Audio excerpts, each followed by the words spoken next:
dé siempre la buena oportunidad para poder reunirnos y edificarnos en esta tarde. Así que voy a pedir que inclinemos nuestra cabeza y podamos orar a nuestro Dios. Oremos a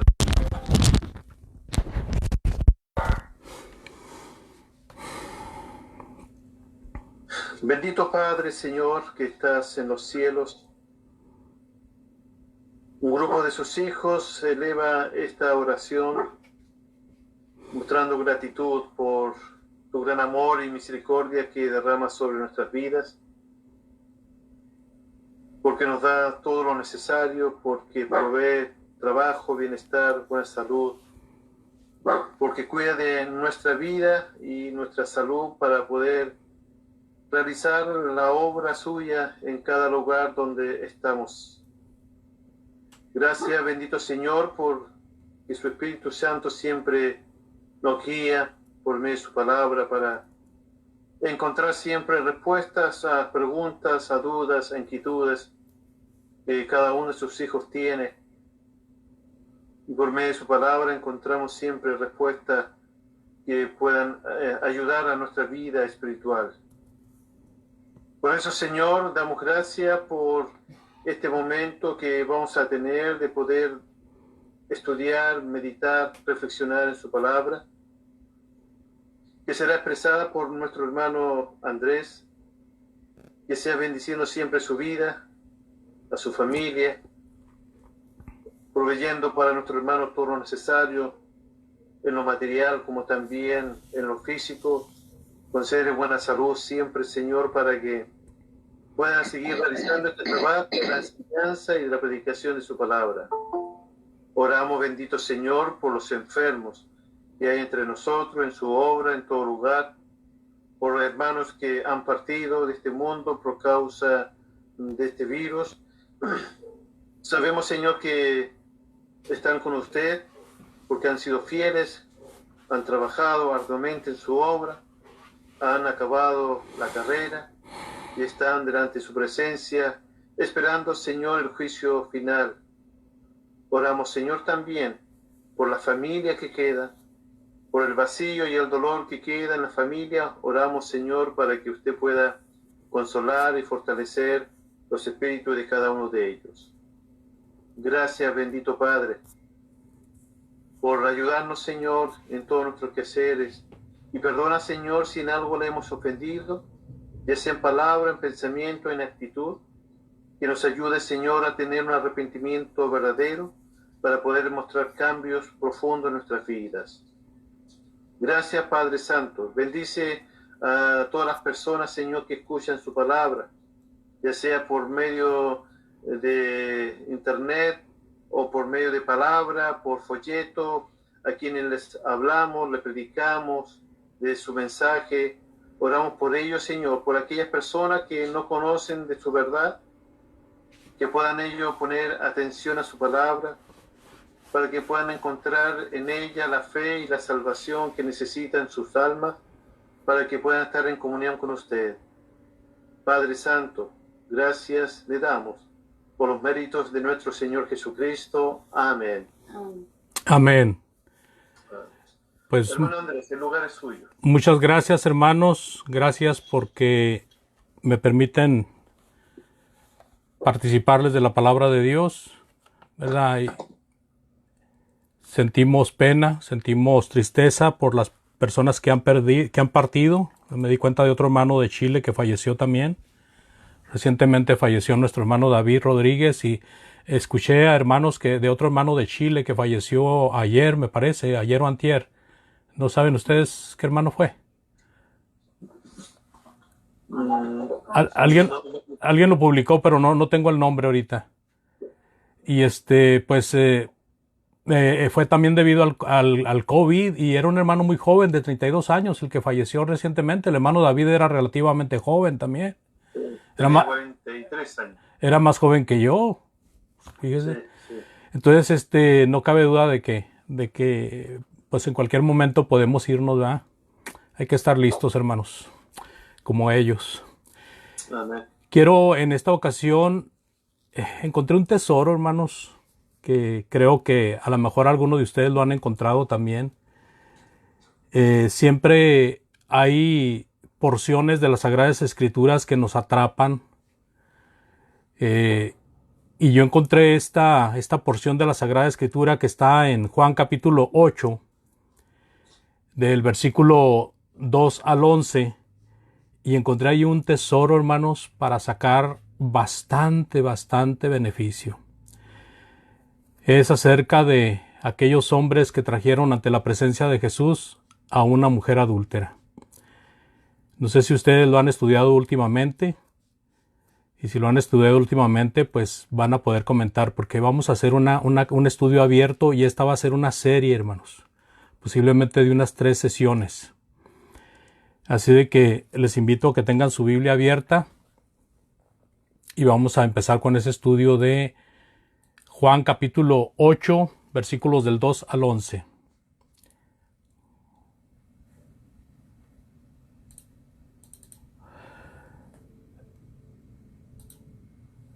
No voy a compartir pantalla en esta ocasión, yo solamente estoy tratando aquí de ver mi texto. Pero quiero que estén muy avispados, avispadas, hermanas, porque pues va a haber preguntas, ¿verdad? Aquí va a haber preguntas en el trayecto de la historia. Y si usted quiere contestar, usted puede levantar su mano. Si quiere seguir escuchando, puede seguir escuchando. Si quiere comentar hasta que se termine la clase, puede hacerlo hasta que se termine la clase. Nuestro tema, amados, es ¿qué escribió Jesús en el suelo? ¿Se ha puesto usted a pensar qué escribió Jesús en el suelo? ¿Qué escribió en la tierra el Señor? Y no fue por una vez, fueron por 2 ocasiones.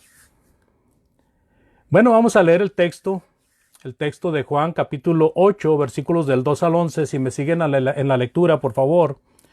Dice, por la mañana volvió al templo, y todo el pueblo vino a él, y sentado él les enseñaba.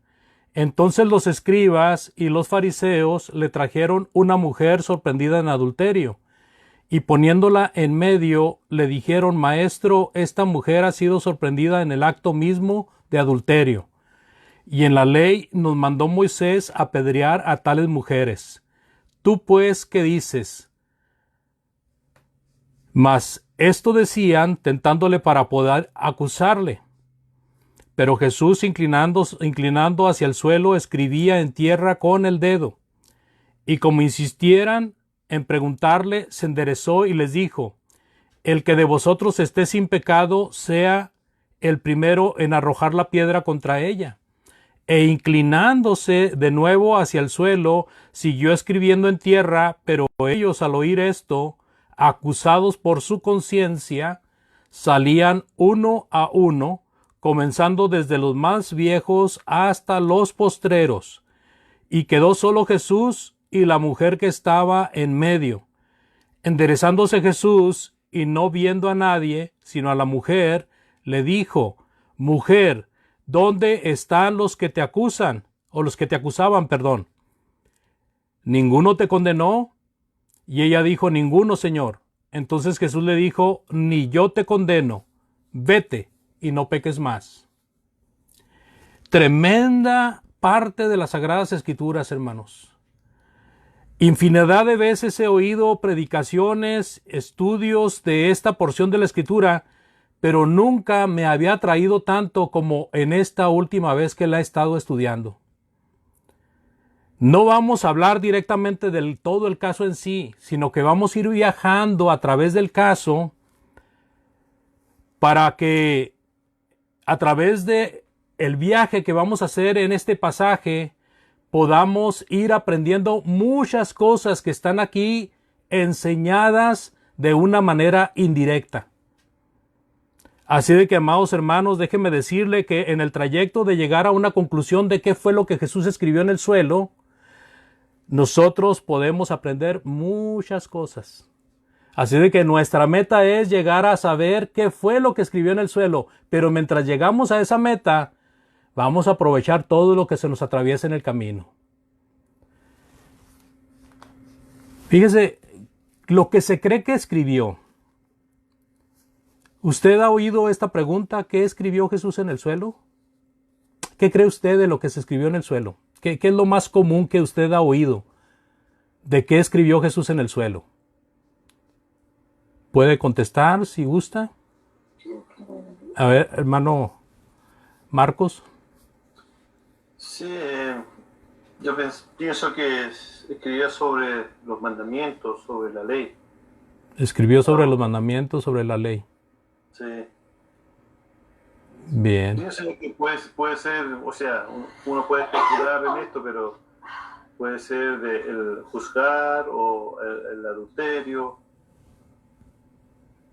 Por ahí Sí. puede ser. Sí, porque todo eso está alrededor del caso, ¿verdad? Ujú. Y pega de una manera muy fuerte. El adulterio, los mandamientos de la ley, porque hablan de Moisés. Moisés mandó a apedrearla. ¿Tú qué dices? ¿Alguien más quiere comentar acerca de esta pregunta? Antes de presentar yo algunas teorías que encontré por aquí acerca de las respuestas, posibles respuestas. Si no, nadie más quiere comentar, entonces déjeme le participo esto. Muchas veces yo he escuchado que escribiría Jesús en el suelo. Y de hecho, hay en la vida muchas preguntas difíciles de responder.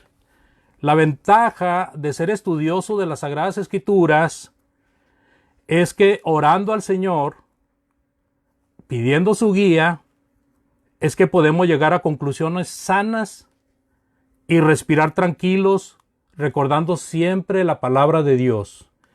Deuteronomio 29:29. Las cosas reveladas son para ustedes, mas las secretas son mías. Eso permite una tranquilidad cuando no encontramos respuestas, hermanos. Eso permite una tranquilidad porque sabemos que cuando no sabemos las cosas, que no entendemos las cosas, sabemos que Dios sí las entiende y que son de Él. Y que si Él quiere que nosotros las entendamos, en determinado momento las vamos a entender. Y si no las entendemos aquí, las vamos a entender allá cuando estemos en su presencia. Otra palabra también que nos consuela es lo que dice en Efesios capítulo 3, por favor. Efesios capítulo 3, si alguien me ayuda en la lectura, versículo 3 y 4. Efesios 3, 3 y 4.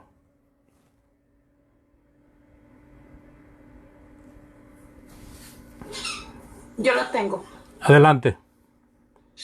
Que por revelación me fue declarado el misterio, como antes lo he escrito brevemente, leyendo lo cual podéis entender cuál sea mi conocimiento en el misterio de Cristo.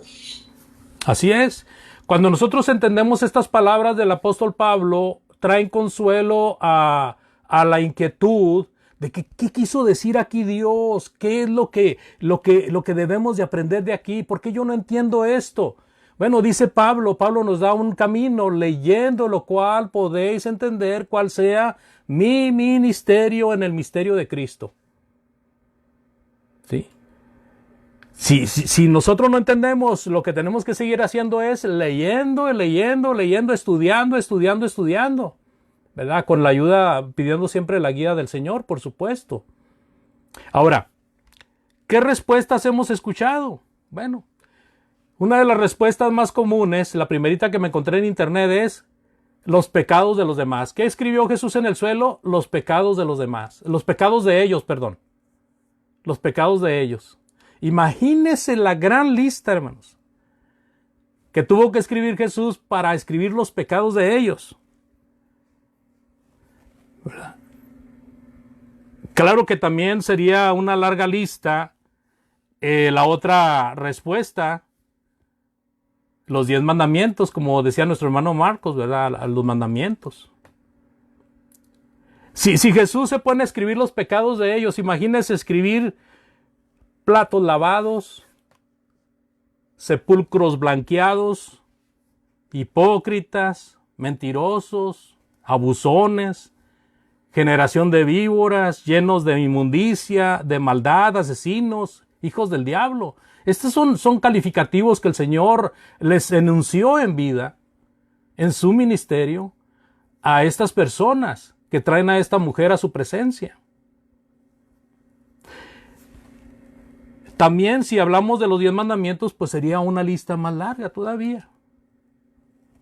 Pero ahí en los 10 mandamientos encontramos mandamientos muy afines. Por ejemplo, uno de los mandamientos es el octavo. ¿Se acuerda usted del octavo mandamiento? ¿Qué dice el octavo mandamiento? ¿Se acuerda cuando estaba haciendo la doctrina para hacer la primera comunión? Lo primero que tenía que aprender los 10 mandamientos. ¿Pero de qué está hablando, hermanos? Bueno, estoy hablando de cuando estábamos en el catolicismo, ¿verdad? Los que ahí vivimos. ¿Cuál es el octavo mandamiento? No dar falso testimonio. No dar falso testimonio. Dice el octavo mandamiento, no darás falso testimonio contra tu prójimo. Éxodo 20:16. Ellos estaban dando testimonio. Ellos estaban dando testimonio de ella. Y también en los 10 mandamientos encontramos el mandamiento en contra del adulterio. No adulterarás o no desearás a la mujer de tu prójimo, que es el mandamiento en contra del adulterio. No desearás a la mujer de tu prójimo. Ahora, un mandamiento directo del adulterio es Mateo 5:27. ¿Cómo dice Mateo 5:27 y 28, por favor? Mandamiento directo en contra del adulterio. Mateo 5:27 y 28, por favor. Quien lo tenga, por favor, hágalo saber.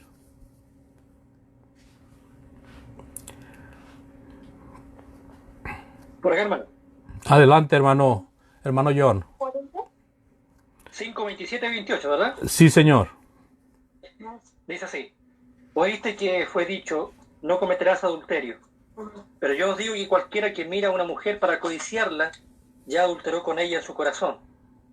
Así es, ¿verdad? El Señor Jesucristo recuerda en ese famoso Sermón del Monte esta doctrina que los judíos tenían muy presente, pero no la tenían presente de una manera correcta, porque el Señor Jesucristo le da el verdadero significado a esta ley. Muchos dicen que Jesucristo vino a dar una ley más grande que la de Moisés cuando anduvo en su ministerio. Eso no es cierto. Jesucristo obedeció a la perfección la ley de Moisés, y cuando él hablaba de la ley de Moisés, la hablaba con perfección.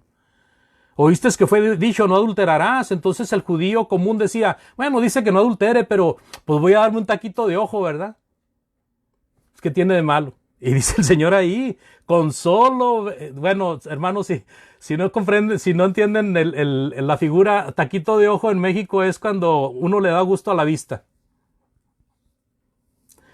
Entonces imagínense a los hombres lascivios, a los hombres como nos portábamos en el mundo, hermanos. De que veíamos a una mujer guapa y se nos iban los ojos. Eso es algo que no debe de ser. Dice el Señor Jesucristo, pero yo os digo que cualquiera que mira a una mujer para codiciarla, ya adulteró en su corazón. O sea que el adulterio puede ser de pensamiento. Y es pecado. Algunos dicen, amados, que él recordó el pasaje de Jeremías 17:13. ¿Usted se acuerda haber leído el pasaje de Jeremías 17:13? ¿Por qué lo traemos a colación y por qué lo citaron como posible escritura que el Señor hizo con la tierra allí en presencia de estos acusadores? Bueno, es que Jeremías 17:13 al parecer es el único pasaje, aparte del Señor Jesucristo que estamos teniendo en colación, es el único pasaje que habla de escribir sobre la tierra con el dedo.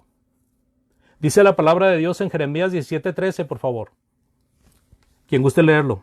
Jeremías 17:13.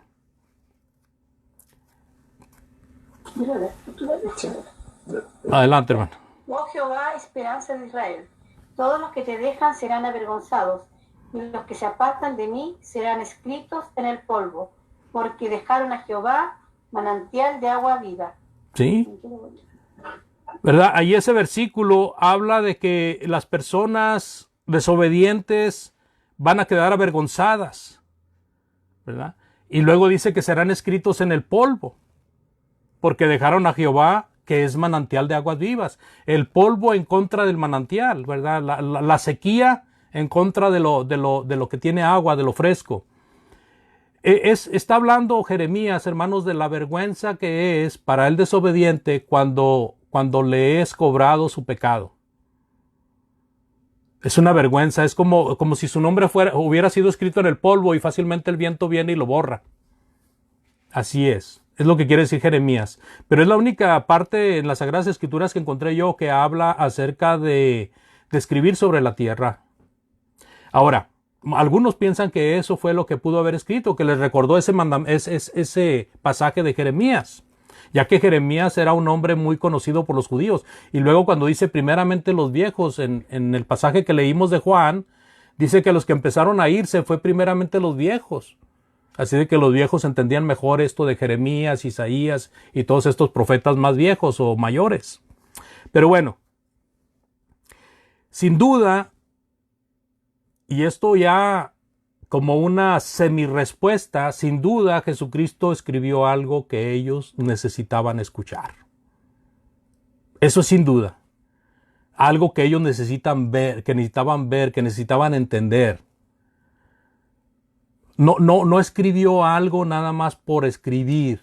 Nada más, no escribió, no se inclinó al suelo para escribir con el dedo, como para hacerse el misterioso, no. Jesús escribió algo en el suelo que les hizo a ellos remordérseles la conciencia, les causó remordimiento. En Juan 8, 4 al 5 leímos, le dijeron, Maestro, esta mujer ha sido sorprendida en el acto mismo del adulterio. Y en la ley nos mandó Moisés apedrear a tales mujeres. ¿Tú pues qué dices? El propósito de ellos sí era siniestro, hermanos. Era encubierto, era hipócrita, era misterioso, siniestro. Ellos querían tentar al Jesús con un caso sólido. Ellos llevaban un caso sólido ante Jesús. Y sabían bien que lo que contestara Jesús, cualquiera de las cosas que contestara les iba a favorecer a ellos e iba a dejar mal parado a Jesús y a la mujer, por supuesto. Ellos traían un plan de tentar a Jesús, de probar a Jesús, porque ellos ya habían visto algunas maravillas que el Señor había hecho, algunas señales, y no les gustó, no lo querían. Para ellos ese no era el Mesías que Dios les había prometido. Ellos esperaban otra clase de Mesías, otra clase de persona, con diferente apariencia, con diferente atuendo, no sé, pero ellos esperaban a otra persona, no esperaban a ese hombre que tenían frente a sus ojos. Así de que querían probarlo porque ellos, cuando se dan cuenta de la grandeza de este hombre, que no es como ellos la querían, tienen miedo de perder su popularidad, de perder su fama, de perder a la gente, de perder su negocio.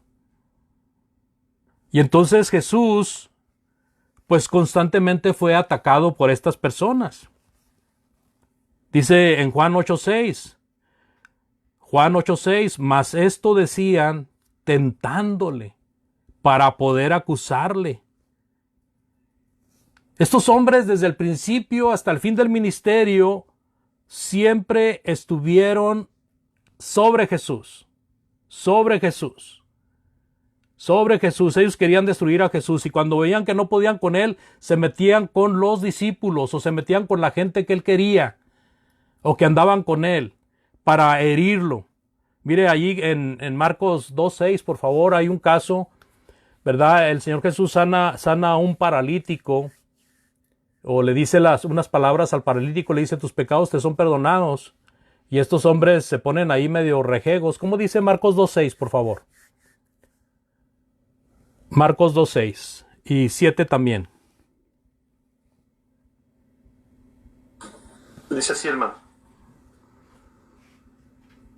Pero estaban allí sentados algunos de los escribas, los cuales pensaban en sus corazones, ¿por qué habla así?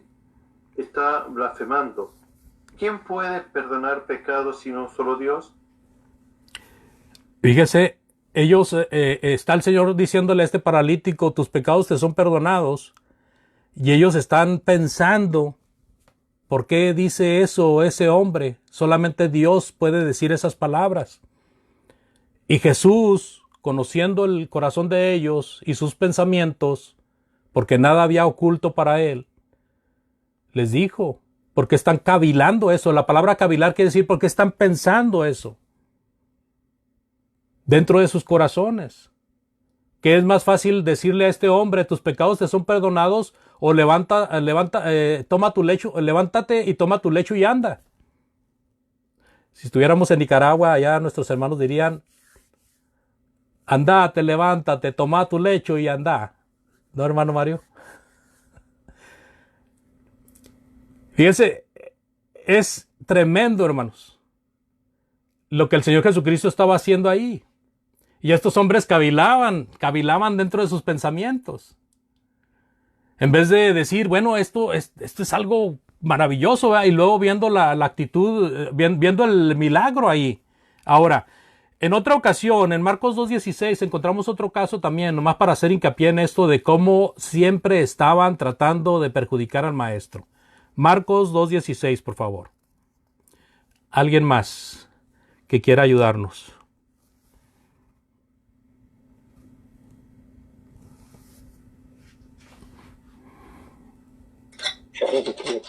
Ya. Adelante, hermana. Adelante, hermana Burgos. Dice así. Y los escribas y los fariseos, viéndole comer con los publicanos y con los pecadores, dijeron a los discípulos, ¿qué es esto que él come y bebe con los publicanos y pecadores? Fíjense. 17 igual. Hasta ahí, hermana, está bien, gracias. El Señor Jesús y sus discípulos habían sido invitados a comer. Él había llamado a Leví, ¿verdad? En la lista de Marcos aparece como el quinto de los hombres llamados para luego ser apóstoles de Jesús. Está Leví sentado en el banquillo de los impuestos y pasa Jesús y le dice, ven y sígueme. Y dejando el banquillo de los impuestos se levanta Leví y le sigue. Y luego inmediatamente después Marcos registra cómo Jesús es invitado a comer en la casa de Leví. Y la casa de Leví estaba rodeada de publicanos y pecadores. Leví era un publicano. Los publicanos eran los que se encargaban de cobrar los impuestos. Y no solamente había publicanos ahí, sino que también había pecadores. Pecadores a los ojos de los judíos, pecadores menospreciados por los judíos, tanto como los publicanos también. Y hay este reproche en contra de Jesús. Aquí ya no cavilaron en sus corazones. Aquí sí lo dijeron a voz viva, pero se lo dijeron a los discípulos. Viéndole comer con los publicanos y con los pecadores, le dijeron a los discípulos, ¿qué es esto? ¿Que él come y bebe con publicanos y pecadores? ¿Cómo puede ser eso? No es posible. Ese no es el Hijo de Dios. Dios no hace eso. Imagínense. Entonces es una situación que nos enseña, ¿verdad? De el coraje, ¿verdad? La amargura que empezaba a sembrarse y a germinar en el corazón de estas personas. Otro pensamiento importante en el punto es que en muchas ocasiones que llegaban a Jesús con una afirmación o pregunta, Jesús no respondía lo que ellos esperaban escuchar. Estos llegaron preguntándole qué iba a hacer con esa mujer que había sido sorprendida en adulterio. Moisés dice esto, ¿tú qué dices, maestro? Y entonces Jesús, hermanos, ¿qué hubiera respondido si quería ganarse la simpatía de estos hombres? Pues vamos a apedrearla, ¿verdad? O espérenme tantito, déjenme estudiar el caso. No, él, conociendo los corazones de ellos, él inmediatamente se inclinó al suelo y empezó a escribir. Me recuerda aquella ocasión en que vino aquel hombre así como lloviznando, ¿verdad? Viejito, de noche a Jesús. ¿Quién era? ¿Quién era este hombre que vino de noche a Jesús? Nicodemo, ¿verdad? Nicodemo. Y ahora viene este hombre a Jesús y le dice, Rabí, sabemos que eres de Dios porque nadie puede hacer las cosas que tú haces si no está Dios con él. ¿Verdad? Y Jesús, ¿qué le respondió a Nicodemo? gracias Nicodemo, hasta que alguien me reconoció, ¿verdad? No. Jesús le dijo, se le quedó viendo y le dijo, si no nacieres de nuevo, no puedes ver el reino de Dios. Te es necesario nacer de nuevo. En otra ocasión también encontramos en Lucas capítulo 13, 23 al 35, por favor, de alguien que vino a Jesús. Lucas 13 del 33 al 35, del 23 al... está muy largo. Es el Lucas 13 del el 24. El 23 y el 24, por favor. Lo apunté muy lejos, pero nomás necesito 2 versículos. Lucas 13 del 23 al 24. Voy a ver, hermano. Dice Adelante. el 23-24. Y alguien le dijo, Señor, ¿son pocos los que se salvan? Y él le dijo, esforzaos por entrar por la puerta estrecha, porque os digo que muchos tratarán de entrar y no podrán. La pregunta de ese alguien fue, Señor, ¿son pocos los que se salvan?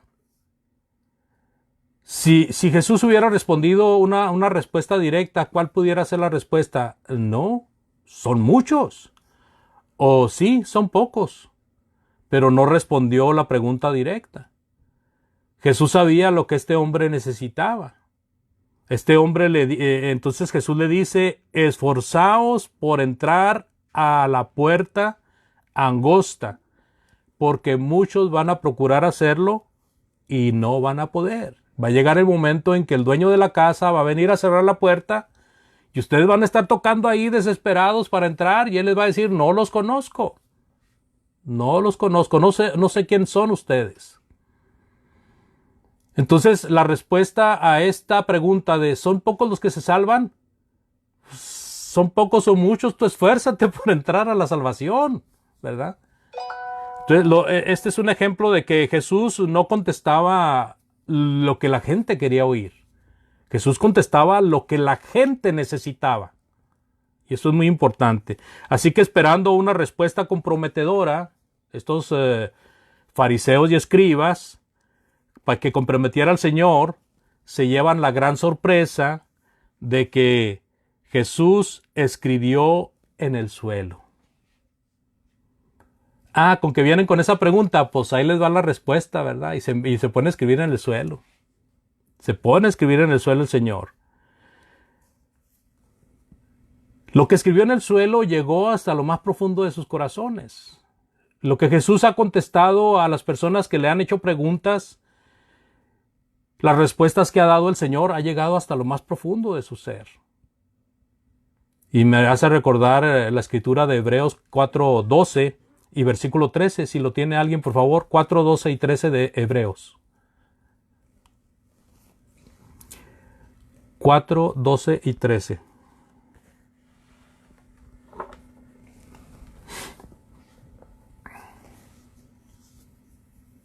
Yo lo tengo. Adelante.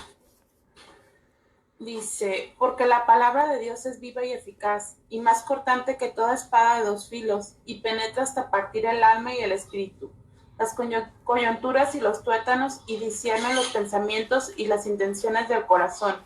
Y no hay cosa creada que no sea manifiesta en su presencia. Antes bien, todas las cosas están desnudas y abiertas a los ojos de aquel a quien tenemos que dar cuenta. Así es. ¿Verdad? Lo que Jesús escribiría en el suelo tiene mucha relación con el efecto de la palabra de Dios. La palabra de Dios es viva y eficaz y es más penetrante y cortante que una espada de 2 filos.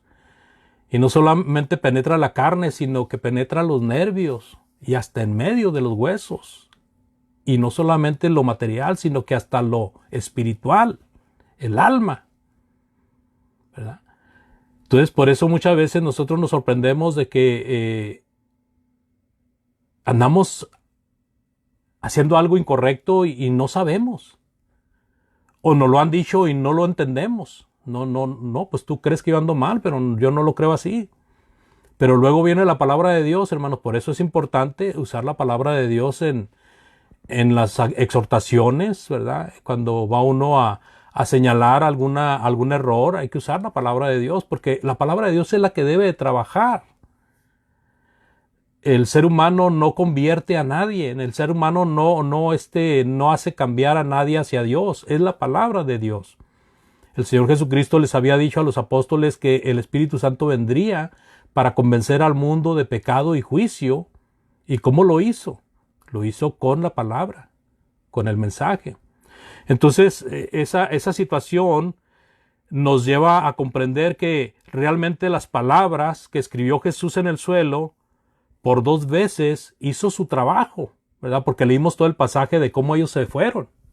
Hizo su trabajo la palabra de Dios. Para la humanidad es un buen consejo la autoexaminación, ¿verdad? Cada vez que se esté estudiando antes de acusar a alguien, porque de no hacerlo así, pues sería acusar falsamente. Tendremos que ser, o sea, en otras palabras, si nosotros vamos a llamarle la atención a alguien por alguna falta, primero pensemos si nosotros no estamos en esa situación. Hay mucho hermano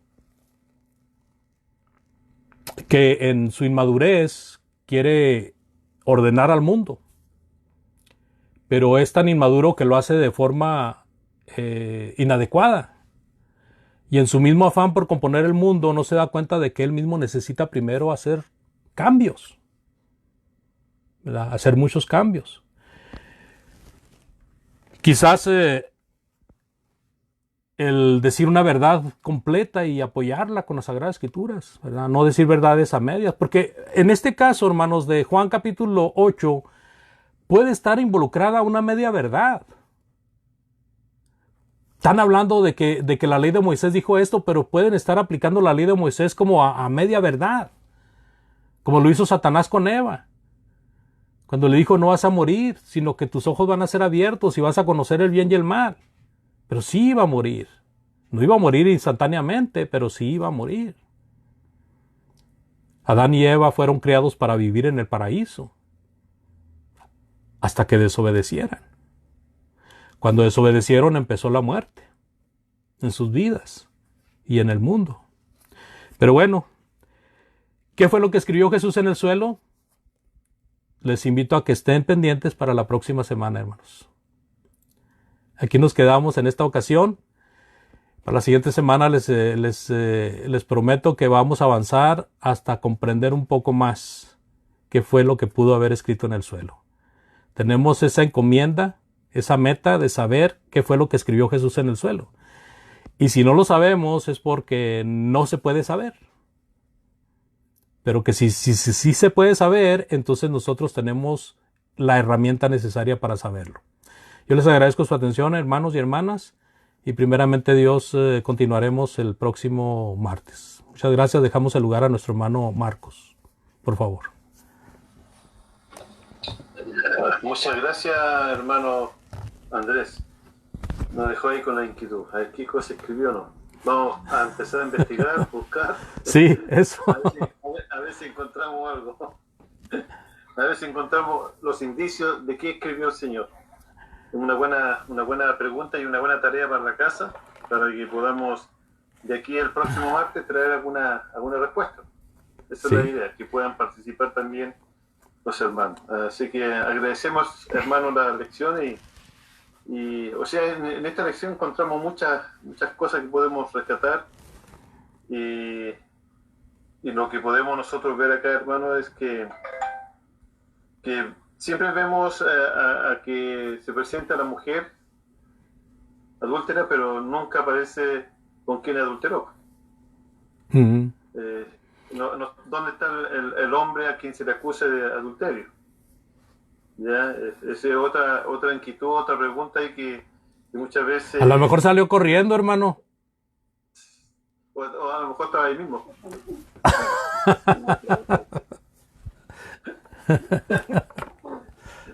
Bueno, capaz que están, o algunos de ellos también. Yo creo que muchos de ellos también probablemente estuvieron con esta mujer y y ahí también el Señor le ayudó a recordar su situación.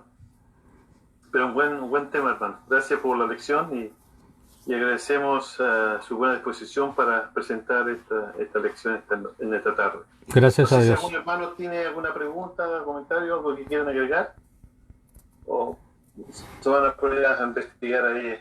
Hermano Mario. Sí, bueno, no sé si el hermano lo va a tocar, aunque usted tocó un poco. Pero el punto es que si recordamos, en Juan llevan a esta mujer, ¿para qué? Para probar a Jesús. Ujú. Ellos no son sinceros. Si hubieran sido sinceros, hubieran llevado al hombre. Porque es lo que dice Levítico. Levítico 20, versículo 10 dice, si un hombre comete adulterio con la mujer de otro hombre, que cometa adulterio con la mujer de su prójimo, el adúltero y la adúltera ciertamente van a morir. La ley mandaba, pero ellos van para probar, para agarrar a Jesús. Si Jesús hubiera dicho apedréenla, Jesús hubiera caído en la trampa de él, porque allí ellos tenían como acusarlo y decirle, él está violentando la ley de Moisés, porque la ley dice que tenían que llevar al hombre a la mujer, y él no está juzgando justamente, lo cual ellos no lo estaban haciendo, porque ¿dónde estaba el hombre? Cuando Jesús le dice, tire la primera piedra, pues ninguno de ellos la puede tirar. Pueda que por la condición en la que estaban en el pecado, pero también porque sabían que iban a violentar la ley de Moisés. Ellos mismos estarían violentando la ley de Moisés a tirar la primera piedra. Por eso se van retirando un poco locos. Pero estaban dispuestos a apedrearla, hermano. Acuérdense que dejaron caer la piedra. Estaban dispuestos a apedrearla. Interesante, hermano. Muy buen comentario. Interesante. Sí. Muy buena lección, hermano. Gracias, hermano. No, gracias a usted, hermano. Ahí tenemos para poder indagar, ¿no? Por eso es importante allí cómo se aplica la ley. Es verdad, como dice el hermano Mario, ahí estaban querían probar. Su idea era hacer caer en la trampa al Señor Jesús. Y en su apuro no consideraron que ellos también estaban quebrantando la ley al no llevar al adúltero. O sea, acá eran dos los culpables, no uno solo. Entonces allí se ve que tenían una mala intención y querían hacer caer a Jesús en la trampa, diciendo de que él estaba en contra de la ley de Moisés, porque de eso siempre se trató. Siempre querían acusarlo que Jesús estaba en contra de la ley de Moisés. Uh-huh. Creo que por eso es muy interesante el caso ahí. Pero vamos a dejarlo ahí para que la próxima clase podamos investigar y buscar mucho más. Así es, hermano. Hermano Andrés, muchas gracias y vamos a despedirnos, agradecer a cada uno por su presencia. Voy a pedir que mi hermano John Quiroz pueda dirigirnos en una oración de despedida, agradeciendo a nuestro Padre Celestial por este momento que hemos tenido. Bueno, mi hermano, los invito a orar para despedirnos de este edificante estudio que nos ha traído nuestro hermano Andrés. Padre bendito y eterno, Señor misericordioso, acudimos ante ti, Señor, para agradecerte que nos hayas provisto de vida, de salud a los que nos hemos podido reunir en esta tarde-noche ya de este día martes. Nos hemos reunido con el propósito de poder escudriñar tu santa palabra, de poder a través de ella entender cuál es tu propósito, cuáles son tus mandamientos para nosotros, Señor, y cómo tú quieres que nosotros te agrademos. Gracias por esta oportunidad, Señor, por tener a través de nuestro hermano Andrés, que siempre nos trae con buen ánimo, con buena disposición, tu palabra, bendito Padre. Así que también pedimos que tú con él seas bueno, seas ayudador para con su vida, la de su familia, y como lo decimos siempre, para con todo varón que se rinde ante ti, Señor, y que es tu siervo y que predica tu palabra a tiempo y fuera de tiempo, Padre bendito. Así que agradecemos esta oportunidad que nos has provisto. Pedimos que tú nos acompañes, que tu Santo Espíritu cada día nos pueda ayudar, nos pueda fortalecer cuando nos faltan fuerzas, Padre bendito, para no sucumbir ante el pecado, Señor, que podamos encontrar en tu palabra el sabio consejo que tú siempre nos das para poder caminar por la vereda recta y para que así te agrademos cada día con nuestras vidas, Padre bendito. Señor, te pedimos tu bendición por cada hijo tuyo que se ha reunido con este buen propósito. Te pedimos que nos acompañes, que podamos tener un reparador descanso todos tus hijos. Y aquellos que están pasando por momentos difíciles, por enfermedades, Señor, tú puedes hacer para con ellos, puedes ayudarles, fortalecer su cuerpo físico, Padre bendito, y sobre todo su ánimo, su espíritu, Padre bendito, para que no decaigan en estas situaciones que le ha presentado la vida, Padre amado. Gracias, Padre Celestial, por tu amor, por tu misericordia. Oramos a usted en el glorioso nombre de Jesucristo. Amén. Amén. Amén.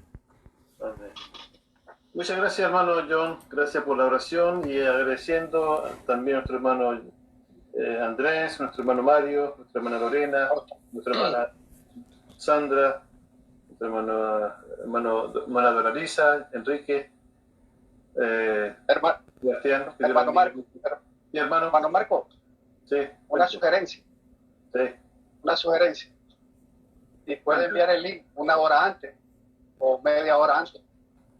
Así por eso que la enviar a otros hermanos y que puedan entrar, pero ya me lo envía 5 minutos, 10 minutos, ya se me hace difícil. Pues digo una sugerencia para. Yo puedo entrar, pues, si puedo, cuando puedo. Yo llego 10 minutos antes. No, pues una hora antes para así. O no se puede. O no solo es cuando ya entra usted. No es como Zoom.